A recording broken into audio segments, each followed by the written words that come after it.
Sometimes they are intense, जब drama आता है तो इंटेंस हो जाते हैं, जब कॉमेडी आती है तो हंसते हैं। तो overall it's great response from them. पहले ड्राफ्ट आता है, we keep doing so many drafts of the script, but basic idea, basic plot वो सेम होता है। Raid 2 has work, now the character that we brought forward from Raid 1 has work and let's see where it go. जैसा कि आपने कहा, मेरी 2 फिल्में remake हुई हैं साउथ में, आमिर तमिल में रीमेक हुई है, तो I don't think there is an involvement of at least मेरा तो नहीं रहा, and I think they have the right to make the film the way they want. दिक्कतें होती हैं, स्ट्रगल होती हैं, मुझे भी हुई, बट लकीली ये भी हुआ कि एटलीस्ट मुझे मेरी फिल्म बनाने को मिली। कास्टिंग प्रोसेस क्या रहता है? कौन किस फिल्म में आएगा, आई am happy that Ajay sir trusted me and I am happy with him. जहाँ पे आपको लगता है कि ये कैरेक्टर के लिए, ये पात्र के लिए ये एक्टर अच्छे होंगे, तो उम्दा बैठेंगे, तो वो मेरा प्रोसेस होता है हर फिल्म में। कौन सी फिल्म किसके साथ बनेगी, नहीं बनेगी, कब आएगी, क्या होगा, it has its own destiny and one can't pin point anything in particular. तो रेड 3 में वाइफ फिर बदलेंगी या वही रहेंगी? हेलो, हाय, आदाब, नमस्कार, सत श्री अकाल। आप देखना शुरू कर चुके हैं गलाटा इंडिया और मेरा नाम है अविनाश पाल। क्रिएटिव फील्ड में 2 तरह के लोग होते हैं, एक वो जो क्वांटिटी पे फोकस करते हैं, दूसरे वो जो क्वालिटी पे फोकस करते हैं। आज जो मेरे साथ पर्सनैलिटी मौजूद है वो दूसरे वाले पैमाने में आते हैं, वो क्वालिटी पे फोकस करते हैं। उन्होंने जितनी भी फिल्में दी हैं हर बार उनकी चर्चा हुई है और इस वक्त इन दिनों वो रेड 2 को लेकर खबरों में है। मेरे साथ है वेरी अमेजिंग राजकुमार गुप्ता। गुप्ता जी, क्या चल रहा है रेड 2 को लेके? थिएटर्स में गए हो, क्या कुछ रिस्पॉन्स आ रहा है? बहुत अच्छा रिस्पॉन्स आ रहा है। लोगों को बहुत पसंद आ रही है। लोग आ रहे हैं, फैमिलीज आ रही है, देख रहे हैं, मज़ा कर रहे हैं, एंजॉय कर रहे हैं फिल्म को, तो बहुत अच्छा रिस्पॉन्स रहा है। अभी हमारी बात हो रही थी ना कि थिएटर्स में लोग आ रहे हैं, बहुत बुजुर्ग लोग भी आ रहे हैं जो उस फिल्मों के लिए स्पेशली आ रहे हैं। जी जी। ऐसा कौन सा सीन है, मैं अगर बात करूं, क्योंकि हम लोगों ने फिल्म देखी है, जिस पे आपको लग रहा है कि ऑडियंस सबसे ज़्यादा मज़ा ले रही है? आई थिंक ऑडियंस हर अलग, जैसा पहले आपने कहा कि फैमिली ऑडियंस बहुत आ रही है। मैंने कुछ शोज़ अटेंड किए जिसमें बहुत सारे बुज़ुर्ग भी आ रहे हैं पूरे फैमिली के साथ, और अलग अलग जगह पे वो मज़े ले रहे हैं। कहीं जहाँ कभी कॉमेडी सीन पे, कभी थ्रिल पे, तो throughout the film I am seeing they are enjoying the film. Sometimes they are intense, जब ड्रामा आता है तो इंटेंस हो जाते हैं, जब कॉमेडी आती है तो हंसते हैं। तो overall it's great response from them. ये तो हो गया, ये सारा रिस्पॉन्स है जब फिल्म रिलीज हो चुकी है। हाँ जी। रिलीज के पहले जब इसकी स्क्रिप्टिंग चल रही थी, जब इसकी ड्राफ्ट प्रोसेस में था, तब क्या कुछ चल रहा था? जो फिल्म हमने देखी है ये एग्जैक्टली वैसी तैयार हुई है, फिर चेंजेस हुए हैं? कितने ड्राफ्ट्स बदले फिल्म के? देखिए, फिल्म जब कोई भी स्क्रिप्ट हम लोग लिखते हैं तो उसमें काफ़ी, मतलब जो पहले ड्राफ्ट आता है, we keep doing so many drafts of the script, but basic idea, basic plot वो सेम होता है। बाकी तो उस हिसाब से ड्राफ्ट्स हुए हैं, जैसे हर फिल्मों में होते हैं, चाहे मेरी कोई भी फिल्म हो, पहली फिल्म हो, आमिर हो, नो वन किल्स जेसिका हो, रेड हो, तो ड्राफ्ट्स हुए हैं, पर जो बेसिक प्लॉट है वो कहानी का सेम। क्या क्या, मतलब क्या क्या एलिमेंट्स थे जो शुरुआती थॉट प्रोसेस में आ रहे थे?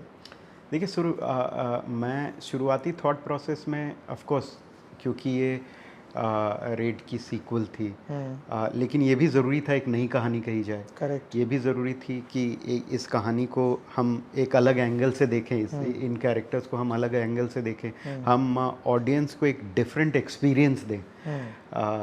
क्योंकि बहुत बार क्या होता है कि अगर आप एक कहानी जो आप पहले कह चुके हैं, बहुत बार ये इच्छा होती है, या there is a temptation to repeat the same thing, but as a creative person मेरे लिए सबसे ज़रूरी होता है कि कैसे मैं एक डिफरेंट एक्सपीरियंस दूँ ऑडियंस को।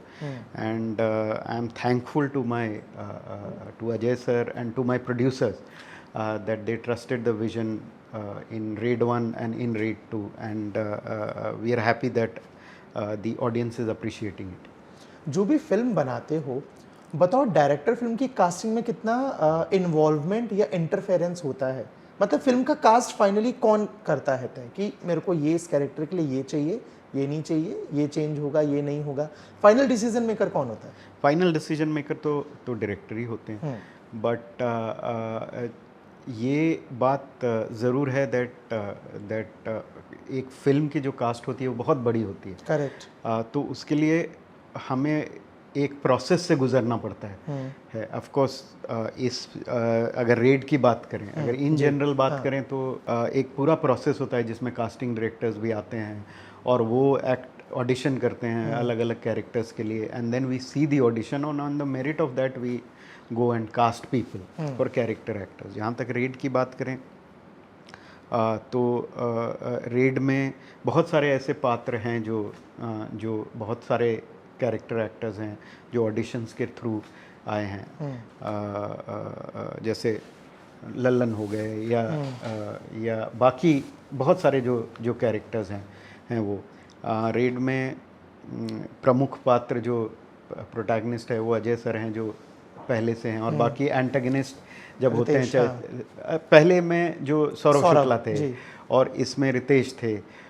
तो इन सब में हम लोगों की, जैसे मुझे अगर ये रियलाइज़ हुआ दैट मुझे इस तरह के कैरेक्टर चाहिए इनके मतलब एंटागनिस्ट में इस तरह के कैरेक्टर चाहिए, तो उसी हिसाब से फिर हम लोग कास्ट करते हैं।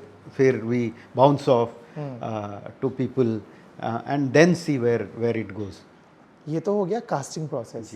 जो फीस होती है किसी की भी, चाहे वो मेन एक्टर की हो, मतलब सपोर्टिंग कास्ट हो, लीड कास्ट हो, इन सब चीज़ों में कुछ इन्वॉल्वमेंट होता है डायरेक्टर का? नहीं जी, मैं ये इन सब चीज़ों में प्रोड्यूसर जो हैं वो क्योंकि वो प्रोड्यूसर हैं तो सारा कुछ वही देखते हैं और उनका इन्वॉल्वमेंट ज़्यादा होता है देन डायरेक्टर का। मेरा क्रिएटिव में इन्वॉल्वमेंट होता है उस प्रोसेस में होता है जो क्रिएटिवली इन्वॉल्व हो, जो एक क्रिएटिव विजन जो डायरेक्टर का होता है, चाहे वो कास्ट को लेके हो, चाहे वो कैरेक्टर को लेके हो, चाहे वो कैसी लगेगी फिल्म, उस हिसाब से होता है। बाकी जो कमर्शियल डिस्कशंस हैं वो प्रोड्यूसर, वो बाकी लोग प्रोड्यूसर्स एंड ऑल। जी बिल्कुल बिल्कुल। और वाणी और इलियाना का जो चेंज हुआ है वो आपकी इन्फॉर्मेशन में था, या इलियाना क्यों पार्ट नहीं बन पाई? ये इस बात का जवाब मैंने पहले इंटरव्यू में दिया था जी, और सेम जवाब है मेरा। चेंजेस होते हैं एंड बहुत फिल्मों में हुए हैं but there is no negativity attach to it, और हुआ, इसमें भी हुआ। तो that's the reality.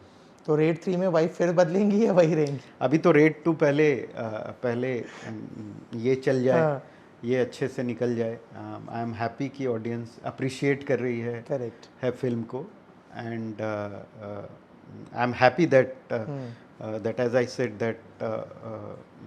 That my lead cast Ajay sir and my producers, they trusted my vision and backed me, and you know, because it is because these films are very unconventional. Correct.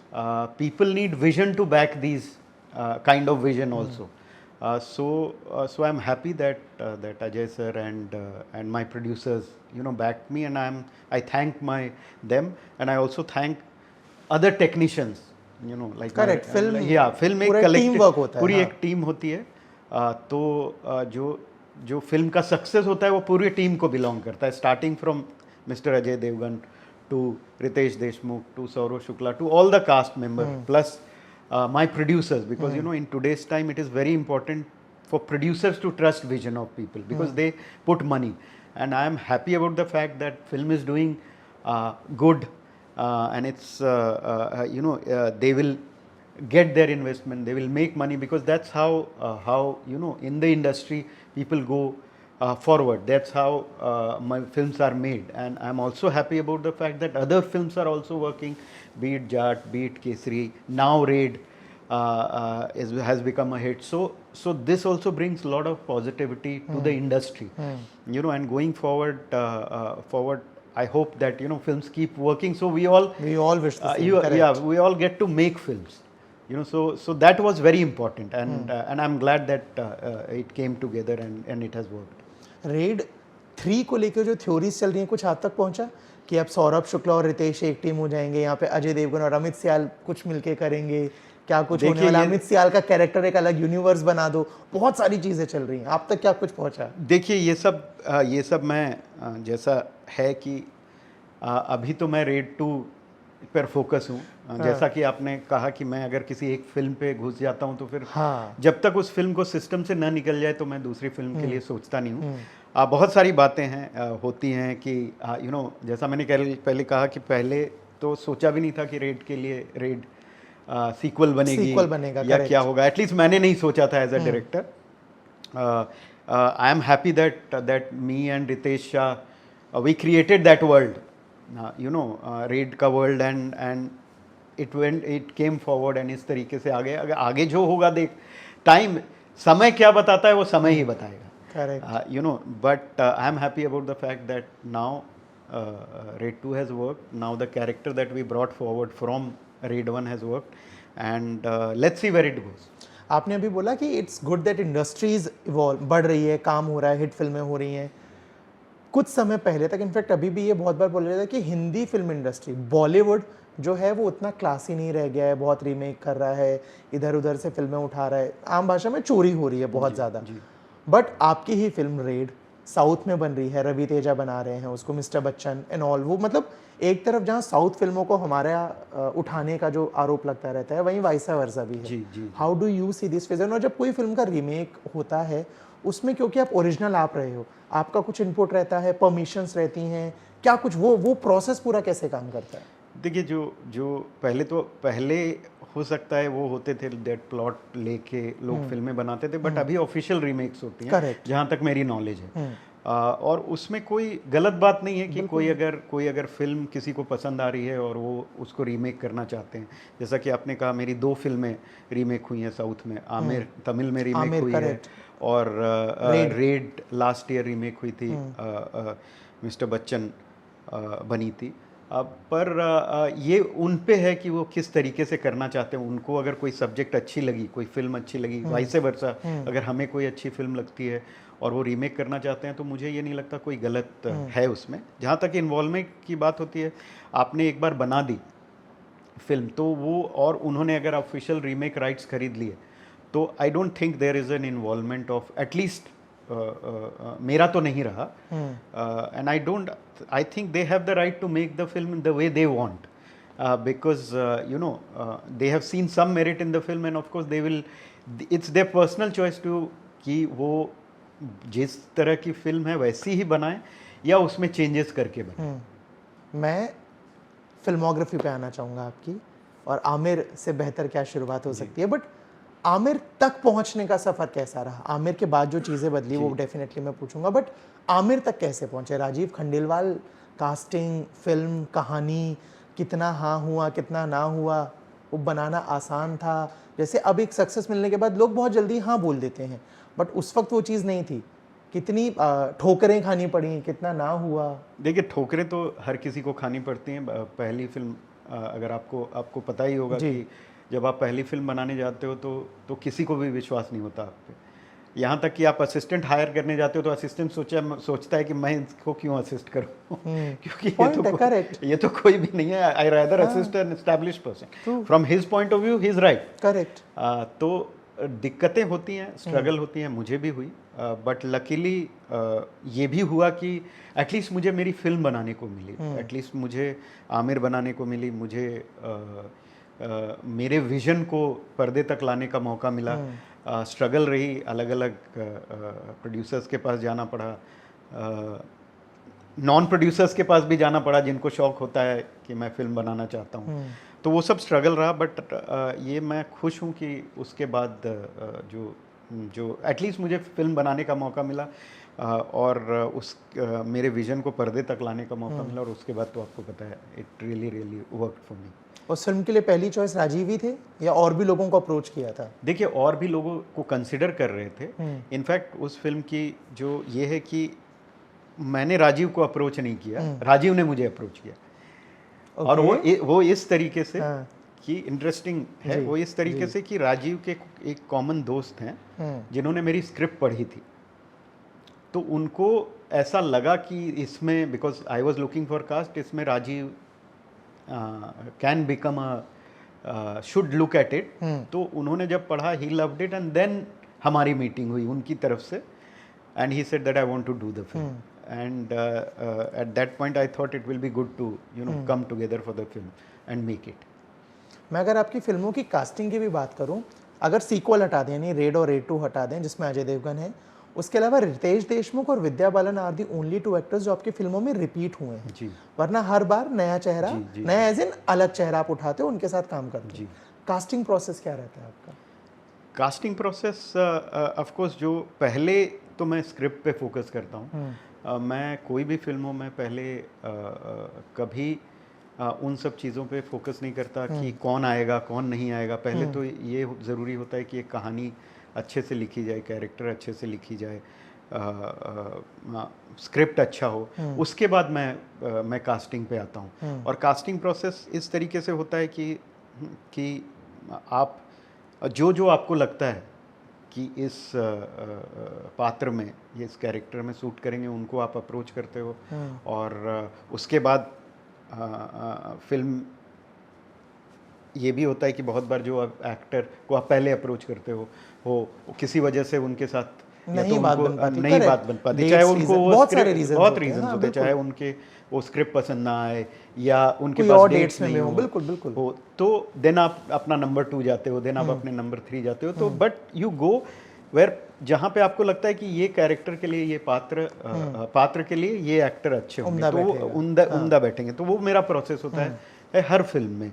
And जहाँ पे भी सब कुछ बैठ जाती है, जहाँ पे भी we all come on the same page की हाँ उनको भी कैरेक्टर पसंद आया, डेट्स भी है और एक साथ दूसरे के साथ काम भी करना है, तो बस वो एक प्रोसेस होता है एंड फिर साथ में आकर फिल्म बनाते हैं। तो मैं अगर प्रोजेक्ट्स की बात करूं, जैसे Ghanchakkar, Imran Hashmi, Vidya Balan, India's most wanted, Arjun Kapoor, no one kill Jessica, Rani और विद्या, जी। यही लोग थे या और किन किन लोगों को अप्रोच किया था आपने? नहीं, आमिर में मैं अलग अलग लोगों को कंसिडर कर रहा था, बट ऐसा नहीं कि मैं मैंने अप्रोच किया। नो वन किल जेसिका में रानी और विद्या थे, और घन चक्कर में भी इमरान और विद्या दोनों थे। विद्या के साथ मैंने काम किया था and Imran I thought he suited the character the best. तो ये प्रोसेस था। जब कोई कहानी लिख रहे हो तो जहन में नहीं आता कि एक बार शाहरुख, आमिर, अक्षय, सलमान, इन लोगों को अप्रोच किया जाए? क्योंकि कहीं ना कहीं लोग बॉक्स ऑफिस पर भीड़ लाने का या लोगों तक पहुंचने का तो काम बहुत आसानी से करते हैं। देखिए, मतलब जैसा मैंने कहा मेरा प्रोसेस अलग होता है एंड जब किसी भी स्क्रिप्ट को आप लिखते हैं और जो जो लिख चुका हूँ उसमें जो जो कैरेक्टर्स या जो जो स्टार्स आए वो फिल्म में हैं, और कौन किस फिल्म में आएगा, आई am happy that Ajay sir trusted me and this is film I'm happy with him. you know he has trusted me and we have done 2 films together. कौन सी फिल्म आगे जाके कौन सी फिल्म कौन से एक्टर, ये तो फिल्म के फेट पे होता है, क्या स्क्रिप्ट है नहीं है, वो तो जब स्क्रिप्ट आती है तभी उस पर डिसाइड होता है। एंड जहाँ तक जैसे कि मैंने कहा कि मैंने अपने शुरू से ही करियर से मैंने अपनी कहानियों पे फोकस किया है पहले, क्योंकि बाकी मैंने रियलाइज किया है बीइंग इन दिस इंडस्ट्री कि every film cast everything has its own destiny. कौन सी फिल्म किसके साथ बनेगी, नहीं बनेगी, कब आएगी, क्या होगा, it has its own destiny and one can't pin point anything in particular. लेकिन एक चीज़ जो आपके कंट्रोल में है वो है आपकी कहानी। क्या कहानी आप कहना चाहते हैं, या क्या किस तरीके से वो कहानी को, वो नरेटिव फॉर्म को कहाँ लेके जाना चाहते हैं, वो हम पे है। तो चाहे आमिर हो, नो वन किल जेसिका हो, घन चक्कर हो, इंडियाज मोस्ट वांटेड हो, रेड 2 हो, उस कहानी पे फोकस है। और ये फोकस रहा है कि किस तरीके से एक नया एक्सपीरियंस दिया जाए उस कहानी को कहने में। बाकी अल्टीमेटली कौन कास्ट होके आते हैं ये बहुत कुछ डिपेंड करता है ऑन वेरियस फैक्टर्स। जैसा आपने बोला ना कि कहानी ही मेन प्रायोरिटी रहती है कि पहले मैं उसको बेहतर करूं, बाकी चीज़ों में बाद में जाऊंगा। हम सब लाइफ में इवॉल्व होते हैं, नया देखते हैं, नया सीखते हैं, चश्मा बदलता है चीज़ों को देखने का। आप जब अपनी पुरानी फिल्में देखते हो, कोई भी, आमिर से लेके रेड 2 तक या रेड 2 के पहले तक की फिल्म, कभी लगता है कि अविनाश अब अगर मैं लिखने बैठता ना तो मैं शायद ये चीज़ें बदल देता, या मैं शायद इस फिल्म का एंड चेंज कर देता, या मैं इस सीन को ऐसे दिखाता? पुराने प्रोजेक्ट्स के बारे में सोचते हो? देखिए, सोचता तो नहीं हूँ इन द सेंस दैट, क्योंकि अक्सर ये होता है कि एंड बहुत फिल्म मेकर्स के साथ होता है कि वो हम अपने काम को, फिल्मों को उतना नहीं देखते जितना कि दूसरे लोगों की फिल्मों को देखते हैं, not from the point of view of anything else, but क्योंकि एक नॉलेज के हिसाब से कि दूसरों का काम भी देखने से लोग सीखते हैं। पर जहाँ तक ये सवाल है, जहाँ तक आपके सवाल का जवाब है कि क्या हर फिल्म जिस समय में आती है उस समय को वो दर्शाती है या उस टाइम को वो दर्शाती है, तो अगर वही चीज़ 5 साल बाद मैं करूँगा या 5 साल बाद हम बनाएंगे तो of course it will have a different context, एक अलग कॉन्टेक्स्ट होगा, उसको एक देखने का एक अलग तरीका होगा, एक अलग नज़रिया होगा। तो यू आर राइट कि कोई भी अपनी फिल्म को अगर मैं देखूं और मुझे ऐसा लगे कि ये सिचुएशन में क्या मैं, अगर आज के दिन में मैं बनाऊंगा, क्या मैं फर्स्टली क्या मैं ये बनाऊंगा, क्या मैं क्या मैं ये सिचुएशन जो है उसको उसी तरीके से हैंडल करूंगा, क्या ये सिचुएशन में जो नरेटिव फ्लो हो रहा है वो इसी तरीके से फ्लो होगा, क्योंकि मोस्टली मैं राइटर डायरेक्टर हूँ, अपनी फिल्मों को खुद ही लिखा है मैंने, चाहे वो आमिर हो, नोन के जैसे का हो, घनचक्कर हो, रेड रितेश शाह ने लिखी है, इंडियाज मोस्ट वांटेड, इसमें भी मैं पार्ट हूँ राइटिंग का। तो क्या है कि एज पहला वो चश्मा राइटर का आ जाता है कि क्या इस सिचुएशन में मैं इसी तरीके से आज के दिन करना होता तो करता। Then it becomes as a director, जब डायरेक्ट करते हुए स्क्रिप्ट लेकर आप उस स्क्रिप्ट को कहाँ लेकर जाते हो, उसको किस तरीके से जोड़ते हैं या उसको एलिवेट करते हैं, तो वो 2 प्रोसेस रहता है। लेकिन हाँ, अगर किसी भी चीज़ को हम हर चीज़ समय के कॉन्टेक्स्ट में करते हैं तो वो हमेशा बदलेगा और हमेशा एक डिफरेंट पॉइंट ऑफ व्यू हो सकता है, देखने का नज़रिया सेम हो, लेकिन उस समय से वो किस तरीके से प्रभावित होगा वो ज़रूरी है। करेक्ट। आमिर से लेके रेड 2 तक, वैसे तो फिल्म्स आर लाइक बच्चा फॉर एनीवन, कि हर एक स्पेशली होता है जो भी आपके होते हैं, बट सबसे यादगार सीन कौन सा रहा है अभी तक की जो फिल्मोग्राफी रही है उसमें? कोई एक या 2? ये तो बड़ी ही डिफ़िकल्ट सवाल है। मुझे लगता है मैं लास्ट टाइम आपने ही यही सवाल किया था मुझसे, तब सिर्फ रेड के लिए पूछा था कि इस फिल्म का सबसे ज़्यादा, देखिए मतलब थोड़ा सा दायरा बढ़ा दिया नहीं। देखिए वो तो ये थोड़ा अनफेयर होगा, लेकिन एक चीज़ मैं ज़रूर कहूँगा कि हर फिल्म मेकर पहली बार जब फिल्म मेकर हर इंसान जिसको इंटरेस्ट है, वो जब पहली बार फिल्म मेकर बनता है और वो जो पहला शॉट लेता है वो कभी रिपीट नहीं कर सकता। और वो फीलिंग जब आप ओके बोलते हैं उस शॉट को, वो feeling it's an emotional connect, और वो आपके जहन में हमेशा रहती है। तो from that point of view I think Aamir की पहली सीन जो कौन सा था? आमिर का पहला सीन कौन सा शूट किया ये था? एयरपोर्ट पे जब राजीव खंडेलवाल आते हैं, उतर के आते हैं, तो and he is being interrogated by the custom officer, वो मेरा पहला शॉट था। तो for an emotional reason, you know, nothing to creatively और anything like that, but for an emotional reason that would be the shot that I would keep it close to my heart, because that was the first time I said an okay to a shot. Cinema क्या है, emotions ही तो है हमारे लिए। बिल्कुल। Promotion कितना बदला है आमिर से लेके रेड 2 तक? प्रमोशन स्ट्रेटजीज को आपने कितना बदलते हुए देखा है? बहुत, क्योंकि दुनिया बदली है। पहले हम लोग बहुत ही कन्वेंशनल तरीका था प्रमोशन का। अब सोशल मीडिया आने से बहुत कुछ डिजिटल हो गया है, तो वो चेंज आए हैं, पॉइंट ऑफ व्यूज़ में चेंज आई है, क्योंकि audience attention span has also come हो गया है। तो उन सब चीज़ों को, जो भी टेक्नोलॉजिकल चेंज आए हैं, जो भी थॉट प्रोसेस के चेंजेस आए हैं, पहले हमारा प्रमोशन विंडो लंबा हुआ करता था, 45 डेज तक भी जाता था, यू नो, पर अब ये 30 डेज, किसी के लिए 30 डेज है, किसी के लिए 21 डेज है, किसी के लिए 15 डेज है। तो that way that has change. पहले अगर आपको याद हो तो सिटी टूर्स हुआ करते थे, बिल्कुल, पर अब वो बहुत कम होते हैं। अब अगर फिल्म का बजट बड़ा है, बड़ा एक्टर है, तो ये मूवमेंट होता है, वरना नहीं या वो भी है, प्लस बहुत बार वो भी नहीं होता because may be they feel that, people feel that, you know, that is not required. तो चेंजेस के बारे में मैं बात कर रहा हूँ कि तभी से अभी तक मैं ये सारे चेंजेस मैं देख रहा हूँ। बहुत सारे डायरेक्टर्स हैं जो अपनी फिल्मों में ऑन स्क्रीन भी दिखते हैं, चाहे थोड़ी देर के लिए सही। फराह खान से लेके राज शांडिल्य से लेके बाकी भी, और बहुत लिस्ट लंबी है। आप क्यों नहीं आते? मैं तो आता, मैं 2-3 फिल्मों में हूँ। अपनी पहली फिल्म आई थिंक रेड या रेड 2 में नहीं हूँ, पर आमिर में हूँ, नो वन किल जेसिका में हूँ। अब क्यों नहीं? अभी मैंने सोचा नहीं, मौका नहीं मिला। Maybe I was too busy directing it. So but पहले फ़न के लिए हम लोग आ जाते थे, बट अभी मौका नहीं मिला, तो कभी सोचा नहीं। मे बी आई थॉट कि हाँ हो गया वो 2-3 बार आने के बाद। क्या अलग होता है जब आप कैमरे के सामने होते हो और खुद को ही डायरेक्ट कर रहे हो? क्या अलग होता है? कैमरे के पीछे होना बहुत आसान है, कैमरे के सामने होना बहुत डिफिकल्ट है। ये मैं बता सकता हूँ, it is too difficult. You know, एक भी लाइन बोलनी हो तो हालत ख़राब हो जाती है। I really appreciate and hats off to people, to the actors who are in front of camera and you know they perform. आने वाले टाइम में आगे और क्या कुछ प्रोजेक्ट्स हैं?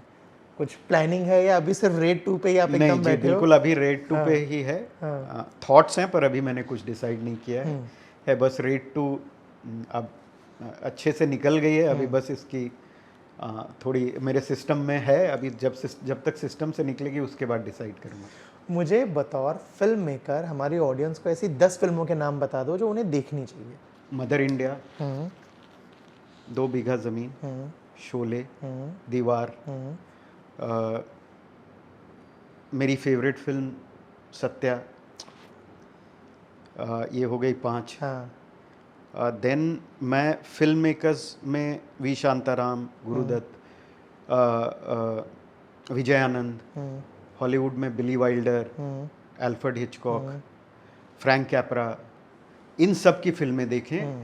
10 is a very small number, but ये आपने 5 नाम बता दिए और 5 डायरेक्टर्स बता दिए। हाँ, तो इन सब की फिल्में मैं देखता हूँ, मुझे अच्छी लगती है। मॉडर्न सिनेमा में स्कोरसेसी हो गए, कोपोला हो गए, माइकल मैन हो गए, इन सब की फिल्में भी आप देख सकते हैं। तो ये नाम है। बहुत सारी फिल्में हैं जो यूरोपियन सिनेमा है, अमेरिकन फिल्म्स हैं, कोरियन फिल्म्स हैं, चाइनीज़ फिल्म्स हैं, जापानीज़ फिल्म्स हैं। बहुत सारी फिल्म मेकर्स हैं जो जिन फिल्मों को आपको जहाँ के मास्टर्स जो हैं उनको देखकर सीखना चाहिए। जैसे सबसे ज़रूरी है जो क्लासिकल फॉर्म ऑफ सिनेमा है उनको देखना बहुत ज़रूरी है, जो कि आप 30s तो अर्ली हो जाएगी। वहाँ भी बहुत सारी फिल्में बनी हैं 40s, 50s, 60s, 70s। ये फिल्मों को देखना, चाहे वो किसी भी जगह की हो, चाहे हिंदी फिल्म इंडस्ट्री हो या हॉलीवुड हो या यूरोपियन सिनेमा हो, क्लासिकल फिल्म मेकर्स की फिल्में देखना बहुत ज़रूरी है। और उसी स्टोरी टेलिंग, क्योंकि सब कुछ वहीं से आता है, सब कुछ वहीं से आता है, हम लोग भी वहीं से सीखते हैं और उन्होंने सीखा है। उनकी भी जो स्टोरी टेलिंग आ रही है, वो जो पुराने ज़माने, चाहे शेक्सपियर हो गए, चाहे ये हो गया, वहाँ से सब कुछ आता है। तो वो फॉर्म को देखना बहुत ज़रूरी है। And watch all the classical films and the classics and the film makers. इन दोनों आप क्या देख रहे हो रेड 2 के अलावा? अभी तो रेड 2 ही देख रहा हूँ, क्योंकि ऑडियंस को कितनी बार थिएटर कितनी बार गए हो? मैं करीब, आज 6ठा दिन है, मैं करीब 5 शो देख चुका हूँ। Not because of anything, but because I just want to see audience response. क्योंकि हर फिल्म में हमारी भी as a film maker, as a writer learning होती है। सबसे हम फिल्में बनाते हैं ऑडियंस के लिए, तो ऑडियंस के साथ देखना, उनके रिएक्शन को जानना, क्योंकि हम लोग भी स्टूडेंट हैं सिनेमा के, हम भी सीखते हैं कि किस जगह पे ऑडियंस को अच्छा लग रहा है, किस जगह पे वो उनको मज़ा आ रहा है, किस जगह पे उनको नींद आ रही है, किस जगह पे वो थोड़े बहुत अनईजी फील कर रहे हैं। तो इन सब चीज़ों को देखकर भी सीखना, ऑडियंस रिएक्शन को भी देखना, उसके लिए मैं अपनी फिल्में देखता हूँ। हर फिल्म के लिए जाते हो थिएटर्स में या सिर्फ रेड 2 के लिए जा रहे हो? नहीं, बहुत अपनी फिल्म के लिए तो जाता ही हूँ, बहुत सारी फिल्म मेकर्स की फिल्म के लिए जाता हूँ, जो मुझे लगता है पर्सनली कि मुझे जाकर देखनी चाहिए। फिल्म में हम लोग फिल्म मेकर हैं, तो फिल्म देखेंगे, देखनी चाहिए। एंड चाहे अपनी फिल्म हो चाहे दूसरों की फिल्म हो, सिर्फ आप, मुझे ये लगता है कि आप दूसरों की फिल्म से ज़्यादा सीखते हो हैं। तो ये ज़रूरी है कि फिल्म देखकर, और क्या है कि थिएटर में फिल्म देखना इज़ अ डिफरेंट एक्सपीरियंस, और वहाँ जो आप सीखते हो कहीं नहीं सीखते, क्योंकि आप अगर एक घर पर बैठ के देख रहे हो तो उसका एक अलग मज़ा है, लेकिन उसमें जो एक अटेंशन स्पैन है वो थोड़ा डाइल्यूट होता है, क्योंकि आप 2-4 चीज़ें भी कर लेते हो। बट कोविड या पेंडेमिक के बाद से, ओटीटी के एक्सपेंशन के बाद से अब ऑडियंस थिएटर वाली बहुत कम हो गई। इनफैक्ट एकेडमी अवार्ड्स के इवेंट के दौरान अनोरा के डायरेक्टर ने भी ये चीज़ बोली थी। How do you see this shift या change? No, I believe in theatrical experience. I believe in, and that is why I am so happy that Jat, Kesari, and now Raid 2 has worked brilliantly at the box office, where people are coming and watching the film. They are coming with Raid. They are coming with the family, and it's a family experience. They are coming with family watching it. So I'm very happy about the fact that these 3 films has really brought the audience to the theater. Chhava ने भी बहुत अच्छा business किया था, और आगे भी फिल्में जो आएंगी, आई एम होप और फिल्में भी बिजनेस करें, so that people come to the theatre. वो हमारी इंडस्ट्री, हिंदी फिल्म इंडस्ट्री, ना ही हिंदी फिल्म इंडस्ट्री के लिए, मैं कह रहा हूँ जहाँ भी सिनेमा के लिए इन जनरल सिनेमा के लिए बहुत ही अच्छा होगा। तो मेरे लिए theatrical experience is the prime, क्योंकि मैं उसी से, मैं जब फिल्म मेकर, जो मेरा सिनेमा का एक्सपीरियंस रहा है वो उसी से रहा है। तो my impression about cinema has been that, and उसी को मैं कैरी फॉरवर्ड करना चाहता हूँ। ऑफकोर्स OTT में भी अच्छी फिल्में आती हैं, लोग देखते हैं, वहाँ सीरीज़ आती है, लोग देखते हैं, तो वो एक अपना मीडियम है। पर ये मीडियम मेरे लिए cinema is a theatrical experience, जो मैं I want to cherish it in theatre. So वो मेरे लिए बहुत ज़रूरी है, and I am happy that you know these 3 films have really worked this year, apart from Chhava which is a blockbuster we all know, and I hope कि आगे भी बाकी फिल्में आएँ और बिजनेस करें। इस बातचीत के लिए आखिरी सवाल, आने वाली कौन सी फिल्में जिनके लिए आप बतौर फिल्म मेकर एक्साइटेड हो कि अविनाश ये देखने में मज़ा आएगा, क्या कुछ नया ला रहे हैं थाली में? मैं सारी फिल्मों के लिए एक्साइटेड हूँ, क्योंकि as I said that it is very important for all of us. हमारे लिए ज़रूरी है कि जो फिल्में आए, और ऑफ कोर्स आई मीन अच्छी फिल्में, मैं ये नहीं कह रहा कि मैं कोई भी फिल्म देखने चला जाऊंगा, नहीं, इसलिए मैं नाम जानना चाह रहा था ना। कुछ नहीं होते हैं, जैसे हम लोग एज अ क्रिटिक एक्साइटेड होता है, अच्छा ये आ रही है, आप बताइए आप किस फिल्म के लिए? मैं तो बहुत सारी, रामायण से लेके राजा साहब तक, लिस्ट बहुत लंबी है मेरे लिए। हाँ, तो हर वो फिल्म, देखिए क्या होता है कि एक सबसे ज़रूरी जो चीज़ है फिल्म के लिए, वो है उसका ट्रेलर। तो जब भी मैं कोई फिल्म देखता हूँ, क्योंकि ये पॉसिबल नहीं होता टू फॉलो कि कौन सी फिल्म कब आ रही है। Of course we all know कि अच्छा ये रामायण जैसे आपने कहा वो आ रही है, या हाउसफुल हो वो आ रही है, या टोटल धमाल हो वो आ रही है। तो बाकी फिल्में जो हम सब जानते हैं, उन सब फिल्मों के लिए तो अवेयरनेस होती है, बट जब कोई भी फिल्म का ट्रेलर आता है, और वो film should excite me to go and watch it in the theatre. तो जैसे ही जो फिल्में आती रहेंगी, जो फिल्मों का ट्रेलर आता रहेगा, अगर मुझे वो फिल्म के ट्रेलर और जो भी जैसी भी कहानी दिख रही है, अगर वो मुझे एक्साइट करेगी तो मैं ज़रूर जाऊंगा देखने। But as a theatre going, ये मैं I would try and catch most of the film in theatre at least. ठीक है, thank you so much Raj इस बातचीत के लिए, एंड आई रियली होप आप रेड 2 वाले अब इस जोन से बाहर आके नेक्स्ट फिल्म के लिए सोचें, और हम तब दोबारा बैठे और बहुत सारी बातचीत करें। Thank you so much and all the very best, congratulations, film को बहुत अच्छा रिस्पॉन्स मिल रहा है, and that's it. Thank you so much. Thank you so much.